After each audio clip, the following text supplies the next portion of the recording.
మీ business ఏదైనా మీ ఊర్లో promotion చేయాలంటే అది సుమన్ టీవీతోనే సాధ్యం. ఇప్పుడే సంప్రదించండి. Welcome to Suman TV. నేను నాగరాజా పుంగనూరు. మహిళల కోసం ప్రభుత్వాలు ఎన్ని చట్టాలు చేసినా, అవగాహన సదస్సులు ఏర్పాటు చేసినా ఎక్కడో చోట వారు మోసపోతూనే ఉన్నారు. ఒక మగాడి మాయమాటలు విని ఓ మహిళ అబాసుపాలైన సంఘటన పుంగనూరులో చోటు చేసుకుంది. పుంగనూరు మండలం రాంపల్లి శాంతినగర్కి చెందిన ఓ మహిళను రామసముద్రం మండలం చింపరపల్లికి చెందిన శ్రీకాంత్ అనే వ్యక్తి లోబరుచుకొని గర్భవతిని చేశాడు. గర్భవతి అయినాను అన్న విషయం తెలిపి పెళ్లి చేసుకోమని చెబితే వద్దు పొమ్మంటున్నాడు. దీంతో ఆమె స్థానిక పోలీసులను ఆశ్రయించి మన మీడియాతో మాట్లాడుతూ ఏం చెబుతుందో విందాం పదండి. మా ఊరు శాంతినగర్. అతను మా ఇంటికి పోతా మా డాడీతో లావాదేవీలు పెట్టుకుంటా 4 years నుంచి పరిచయము. నన్ను లవ్ చేస్తానని పెళ్లి చేసుకుంటానని మోసం చేసినాడు. ఇప్పుడు నేను ప్రస్తుతానికి ప్రెగ్నెన్సీ చేసి ఇప్పుడు సంబంధమే లేదు నీకు నాకు అని చెప్పి మోసం చేసినాడు.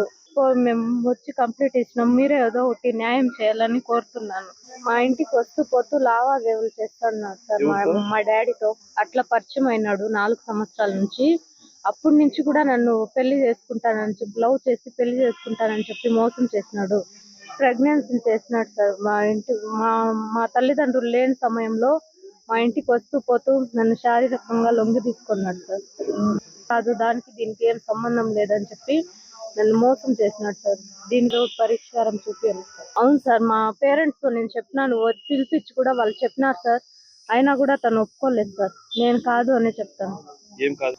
దీనికి నాకు కారణం నేను కాదు అని. ఇప్పుడు ఇద్దరు కూడా దీనికి దానికి ఏం సంబంధం లేదు, నేను చేసుకోను అని ఎంత మందిలో అయినా చెప్తాను. పోలీస్ స్టేషన్ లో కంప్లైంట్ ఇచ్చినారమ్మా? అవును సార్, ఇచ్చినాం సార్. పోలీస్ స్టేషన్ లో మేము కంప్లీట్ ఇచ్చినాం సార్. పోలీసులు ఏం చెప్తారు? ఈ రోజు FIR ఫైల్ చేసినారు సార్. న్యాయం చేయాలని నేను కోరుకుంటాను. నా పేరు శాంతినగర్ లో ఉన్నాము. శ్రీకాంత్ అనే అబ్బాయి చింపరపల్లి నుంచి వచ్చి ఇంటంతో కలిపి వ్యాపారం చేసేవాళ్ళు. వడ్డీకి డబ్బులు మేము తీసుకున్నాము. అంగడికి వెళ్ళని 50,000 ఇచ్చినాడు. 40,000 దాకా వడ్డీలు తిన్నాడు. అట్లా నా బిడ్డని చీటింగ్ చేసినాడు. నమ్మించి మోసం చేసి ఇప్పుడు ప్రెగ్నెన్సీ చేసి మాకు తెలీదు అనేసి చెప్తా ఉన్నాడు.